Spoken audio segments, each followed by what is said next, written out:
Kadang-kadang kita perlukan satu beg yang mudah untuk padankan dengan semua outfit.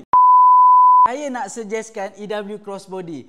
First, harga dia bawah daripada RM400. Yang ni memang sangat-sangat best, simple, dia tak penuh dengan aksesori. Tengok sis, bahagian depan dia. Dia tidak ada poket, tak ada rantai dekat bahagian depan. Belakang dia pun simple saja, tapi dia hanya ada rantai dekat bahagian tepi. Ini cukup dah nak membuatkan handbag ni nampak berseri, nampak cantik dan sangat-sangat ringan.